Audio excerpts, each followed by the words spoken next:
It's easy to take freedom for granted. We live in relatively free times, but it hasn't always been so. We're only 50 years past the Civil Rights Act and 94 past the ratification of the amendment to give women the right to vote, but from the vantage of a white male born in the early 80s, those events seem almost unnecessary because I've always known what it looks like for those particular groups to have those particular freedoms.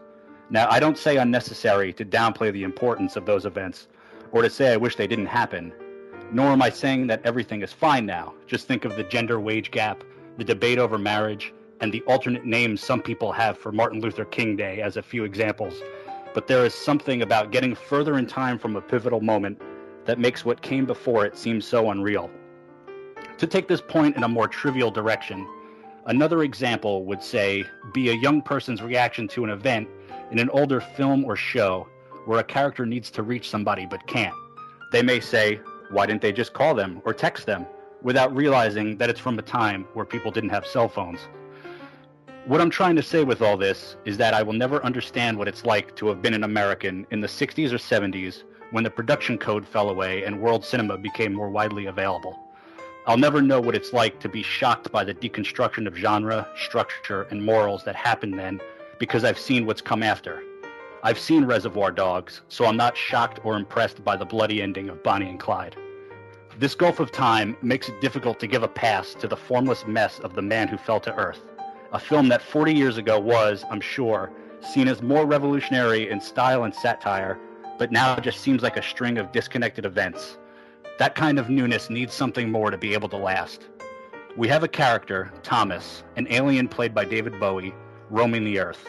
He's learned to be a human from television shows he's picked up on his home planet and has been here long enough to get a passport of some kind, but somehow doesn't know how to shake hands yet.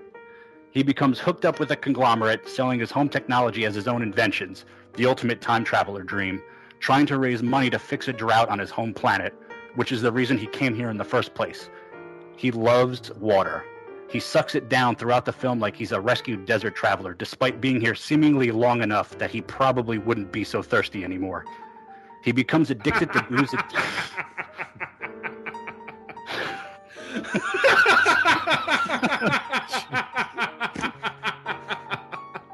I'm sorry.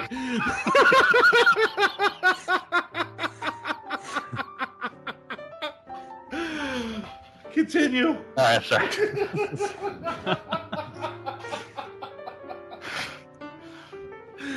Oh my God.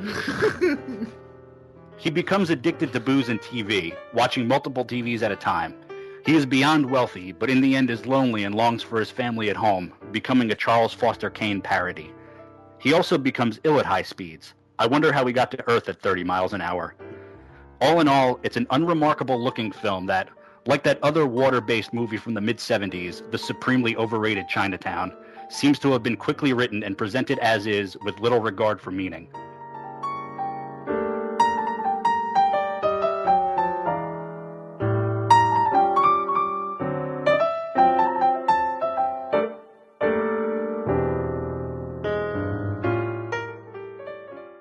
Yeah, Jeff, I'm with you 100% on this. I love that you just took it. You just gave Chinatown an elbow to the eyeball right there on your way out. I want to do that as often as I can, no matter how appropriate or inappropriate it is. Oh my God.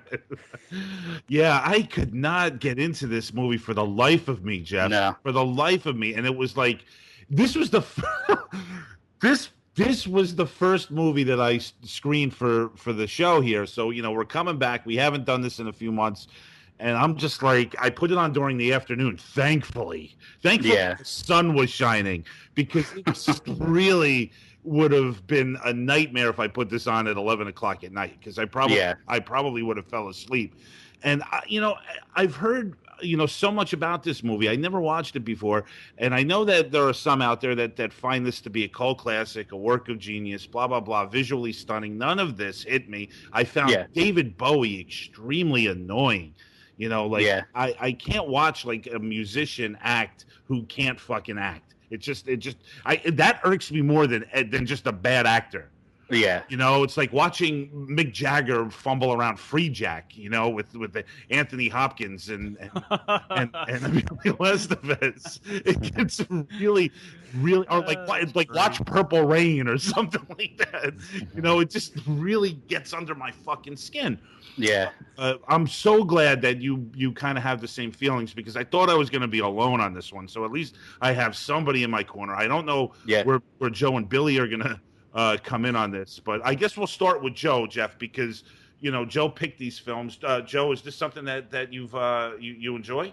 Well, I picked the films as a kind of a theme, right? Because I loved Under the Skin, and I thought it was a good movie. I thought that one would be divisive, and we ended up being in accord with that one. And then these other two movies that we're talking about tonight, this The Man Who Fell to Earth and The Brother from Another Planet, it just over the past couple of months, every once in a while when I'm thinking about Under the Skin, these movies kept popping up, and I had seen both of these movies. This film I saw one time right around in my early 20s, and the other one I'd seen a lot when it was in rotation on HBO when I was a kid. When you're a kid, right? It's yeah. So this one, I remember going through Nicholas. Is it Rogue or Ray? You can tell, Joe, you don't like the movie. Just say you don't like it. Well, I'm not. Just go. Yeah, you know what? I agree with you guys. This fucking movie. I'm going to explain myself. I'm going to explain myself, man. So when I was watching the Nicholas Rigg movies, Rogue or Rigg, whatever. I think it's Rogue. Rogue, okay. Rogue movies. When I really did enjoy them, but probably because I hadn't.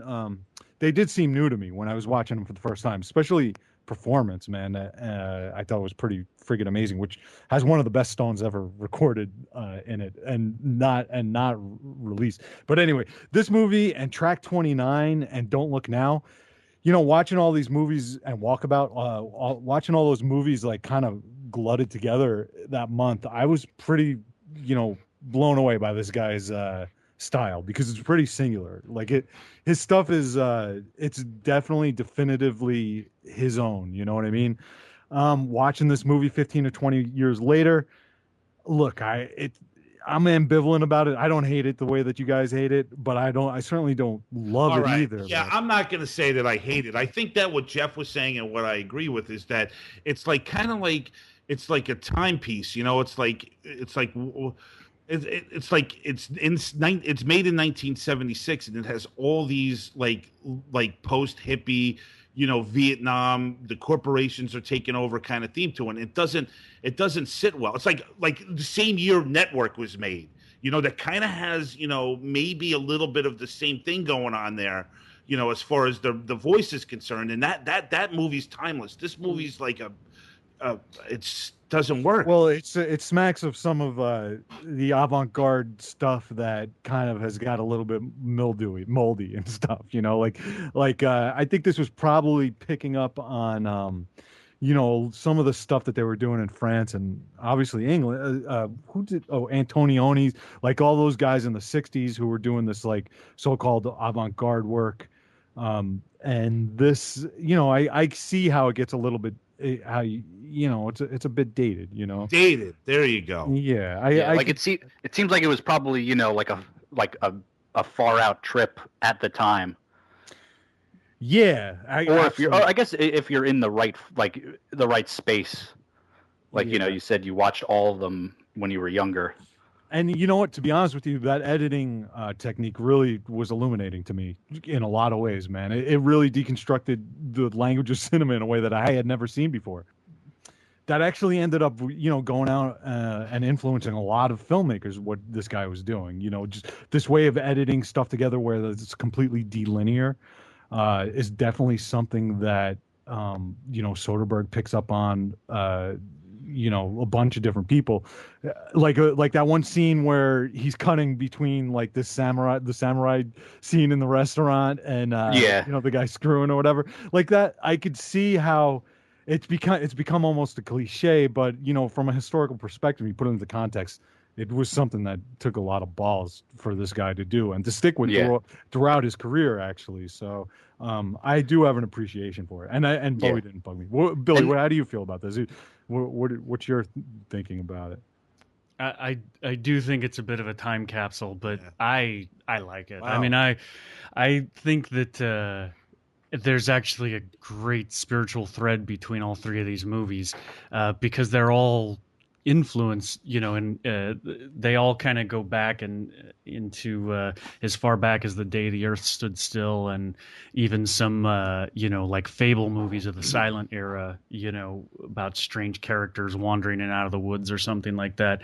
So I like it. I watched it with my girlfriend. I'd seen it years ago, and I was like, I don't know if she's going to be able to handle this, this super hipster 70s, very hip style. That's definitely a word. It's very swinging London, like, I think you probably brought up Antonioni because of Blow Up, and it has it reminded me it has the same sort of also weird music playing while people sort of lurch around a room and the camera's handheld, and there's the sound is weird, the laughter's too loud, and there's no flow with the music either. There was all over the place. All over the place, yeah, exactly. And that's I think there's a lot of fuck ups in this movie, but I really like it, and my girlfriend loved it. She doesn't know science fiction, she doesn't know film history and all that, but she watched it and she was like, that was an amazing movie because from her perspective, and I think from mine too, it was it's a story of someone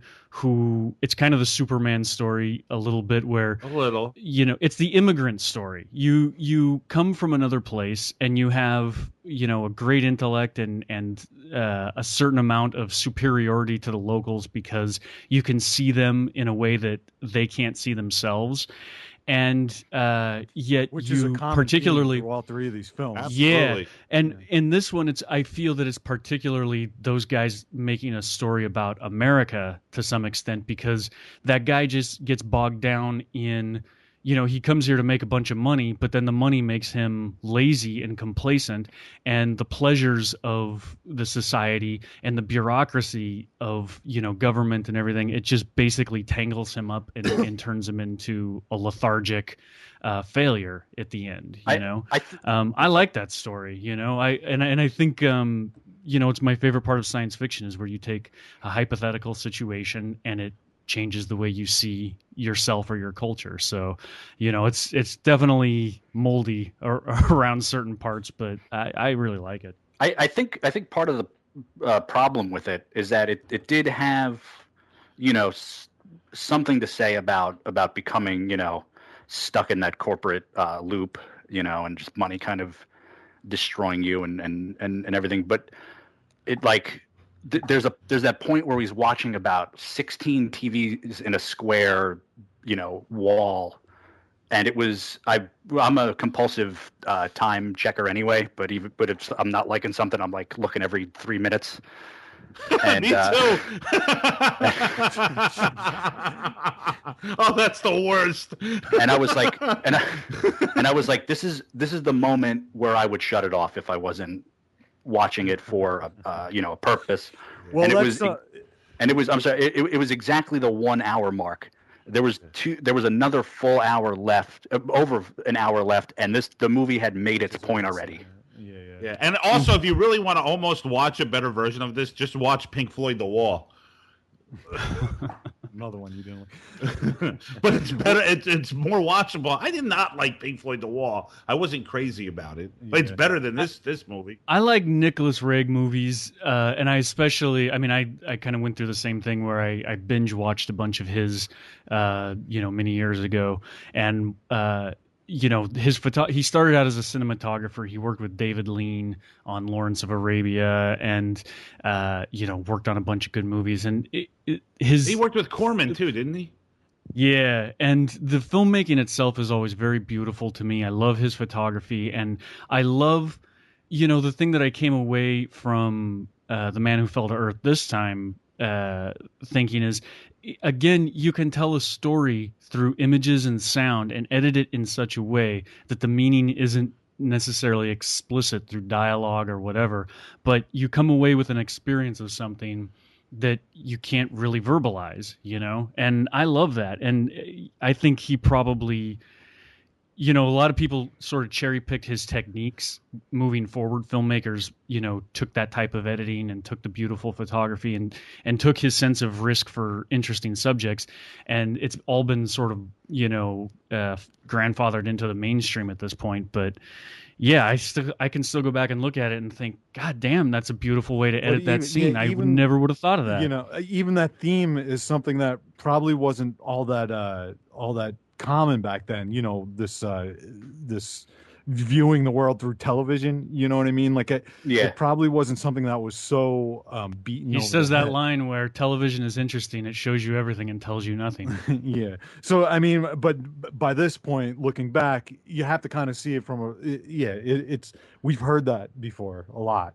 You know what I mean? And in a lot of different ways. Right. So it's difficult to kind of, you know, scrape away your kind of you know, your perspective from it in a lot of ways, you know. Yeah, so it's difficult to give it any kind of originality. Yeah. Well, you know what, you can see if you. The thing is that you kind of have to try to place yourself within the context of the film, you know. And so, like, where a film like Under the Skin, it's really fresh because, you know, it's informed by all these things that have come before it. Certainly, that guy knew about who the man who fell to earth. But I think that maybe 1976 is a little bit too far, away, and not far enough as far as, you know, the convention trappings. Whereas, like, we could watch a sci-fi movie from the 50s, and that's far enough where we can be like, we can appreciate it for what it is in its place and time. You know? But like Billy mentioned, the day the Earth stood still, which was made 20 years before the man who fell to Earth.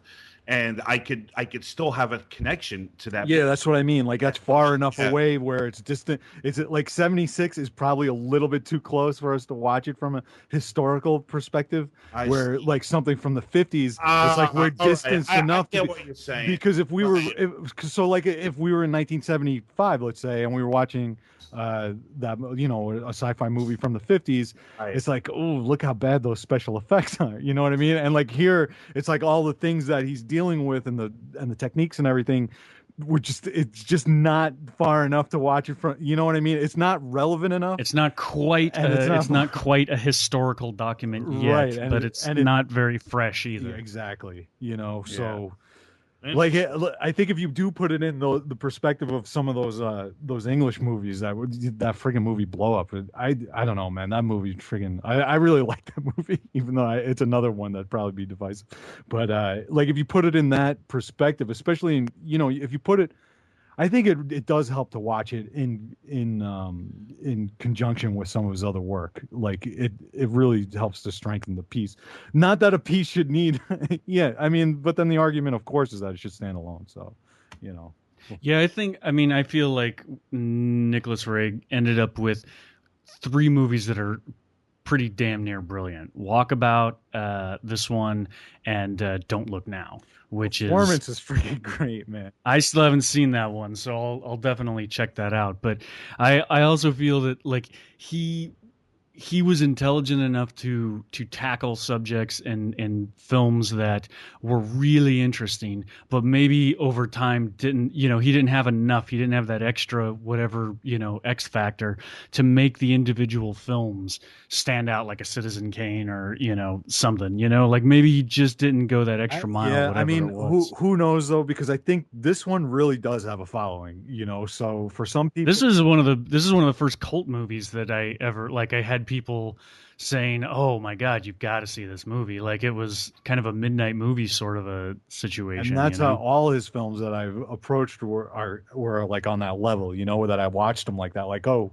this is a really weird freaking movie, you know, and just getting into it. And like a Jodorowsky type movie where El Topo or you know, the Magic Mountain, the Holy Mountain, I guess it's called, you know, like really weird friggin' relics of the 70s, but there's good pieces to it, you know? Yeah. You guys hated Bowie in the movie too, huh, Tom? Oh, yeah. Yeah, man. I thought he was good.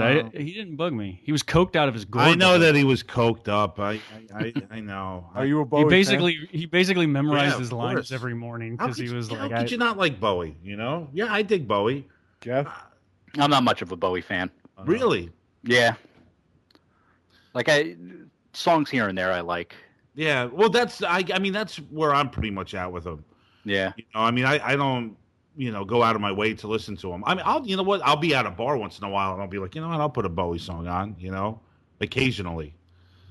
But I feel like both these guys, like as much as I like the movie, I feel like both of them are sort of near miss. And I can't quite put my finger on it, but it's like Bowie made a lot of good tunes and everything, has made a lot of good tunes, but overall there's just something missing for me that it doesn't quite land with me. And it's the same with Nicholas Rigg's movies. Like I love them for David what they Bowie's, are, but like David Bowie's production sound has like a like I want to call it an etherealness, but that's not exactly what I'm trying to say. But there's it's too far away. The sound. I love Ziggy Stardust. You don't like Ziggy Stardust? Nah, not really. That's a great album. I never got too far into Bowie, but some of his songs are freaking great, man. Well, Joe, like you like to dress up like David Bowie though once in a while, right? I'm dressed up like David Bowie right now. As a matter of fact.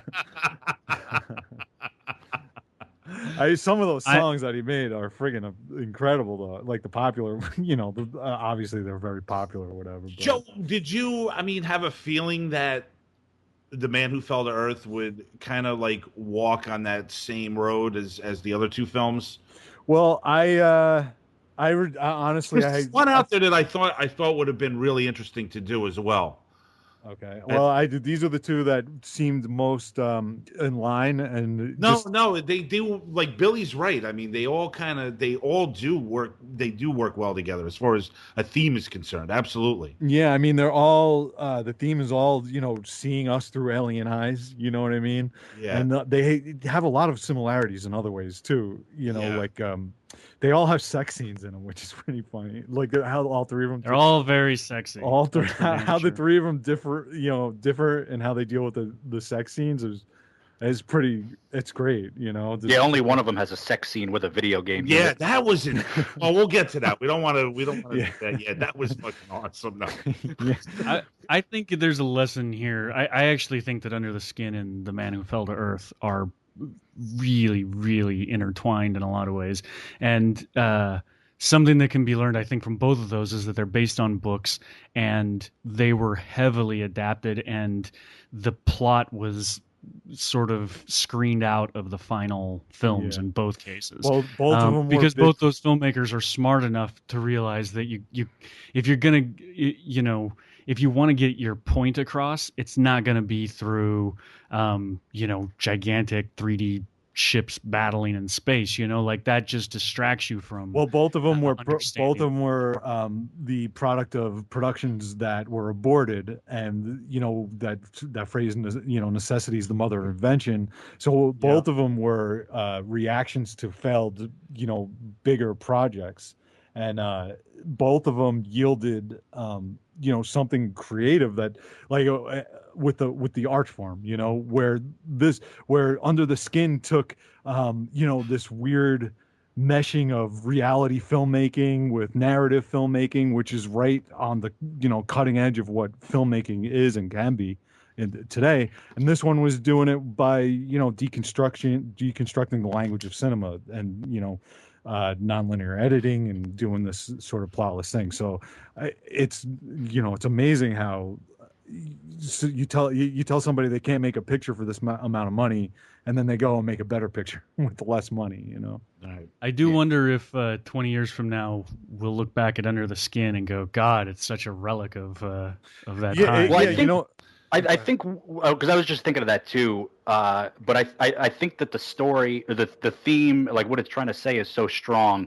Yeah. That even in 20, 30 years, like you'll go up to someone and say, "Oh, have you seen that movie Under the Skin? They filmed it with cameras in the van." It's like, yeah, well, every movie is a camera in the van now, but like that's a good one from back but the then. meaning, like the the meaning behind what they're driving at in The Man Who Fell to Earth is not as trivial as Under the Skin is. So in what way? Like in the sense that, like, you watch The Man Who Fell to Earth and exactly, like, it's easy to figure out what they're driving at. you know, about corporate America, about humanity, and Under the Skin, it's a bit more trivial. I mean, you have to really but you also have to remember it took people a lot to try to piece together what this film was about when they first saw it. The same way that people are reacting to Under the Skin, I'm convinced that so many people were watching this movie and were like, "What the fuck was that about?" Guaranteed, Tom. And you know what? And like, I don't think so. I think so, man. I don't think it's. I don't. I don't know, Jeff. What do you think? I'm sorry. What's the? Well, I was just saying that I think that in the same way that people are reacting to, again, you know, violently one way or the other to Under the Skin, that you know, that reaction of being perplexed, that probably when this came out in 1975, certainly the producers reacted to it as like, what the hell is this? We can't put the, you know, the producers definitely put this out and we're like, we can't distribute this movie. It's not going to make money. You know what I mean? It went through the same stuff. Like, I think both, you know, are probably, you know, like they're having the same reactions with people not understanding them. But I think with Under the Skin, in, you know, whatever the equivalent amount of time, I think with more people sort of writing about it and digging into it and unlocking what it means, it'll mean a lot more then, instead of, you know, Man Who Fell to Earth not making much sense at first, and then kind of piecing it together, and then you're like, oh, it's a, you know, it's a satire about, you know, corporations taking over. Well, you know, I think I mean, I'm kind of like minimizing it. I actually, I mean, you're probably right. I would say that when time looks back, I would still say that, you know, Under the Skin is probably a better made film. I do think that both of those, the themes that they're driving at, you know, that the filmmakers are getting us to look at through these eyes of the alien, is both of them are universal. And I think that it's a little bit deeper than what you're saying in this film, in that it's about more of the loss of innocence. You know, like if you dig further, it's about basically a baby, or, you know, a childlike entity becoming cynical and becoming disillusioned by seeing what's around him and the people that are surrounding him, you know, which is very much of its time, you know, in the early to mid 70s. The pessimism, you know, after the euphoria of the 60s. It's a weird reversal of the character outcomes in these movies, that the Bowie alien becomes progressively more cynical and divorced from feeling, and Under the Skin, she has exactly the inverse experience, you know. And God bless Jonathan, what's his name, Glaser. I mean, this is something that I actually really liked about Birth too, was that he picks as his theme the idea of love and how it affects, like, he dealt very head on with this idea of love and the way it holds on and the way it transfers between, like, it has a life of its own, you know. And that's a pretty bold theme to tackle. And, you know, Nicholas Rigg was tackling exactly the opposite, you know, the way that pessimism and alienation can take hold and do exactly the same thing. You know, you can't let go of it, which is very 70s, but, you know, it's also very today, I think. I'm also, you know, I'm thinking about it a little bit more now. Don't let him do that. You will come over to our Don't let them do that to you. Trust me. I've been there before. They're gonna start pulling you over to their side. So you go back and watch it. You're gonna be like, oh, wait a second. Tom is always more persuaded by negative comments about a film than positive comments. So. Well, this is what I want to say, and actually, I'm thinking about, you know, looking at Under the Skin in like 20, 30 years, and I was probably, you know, should have talked about this in the last episode, or brought this up in the last episode, but it's sort of come up in a better way now.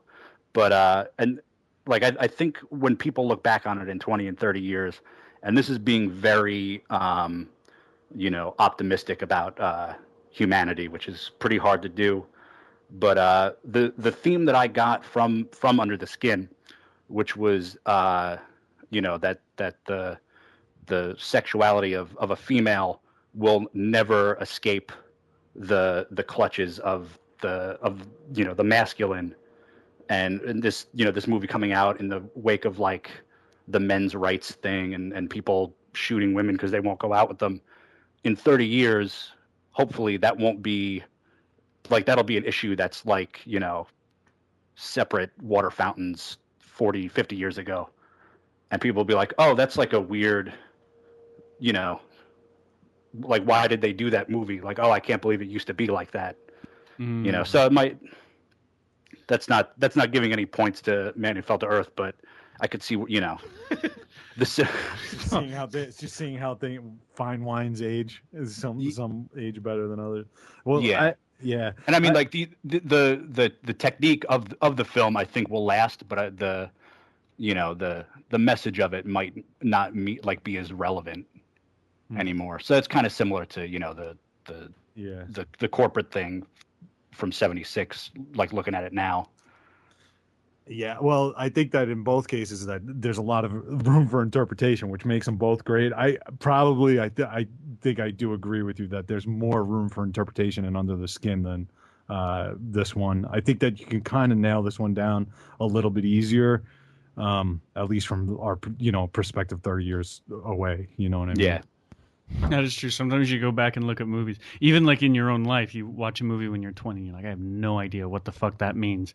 And then 15 years later, you go, oh, I know exactly what that means. Yeah. I think that, I've seen Under the Skin twice now, and I got a lot out of it, more out of it the second time, where I was able to analyze it a lot, incisively.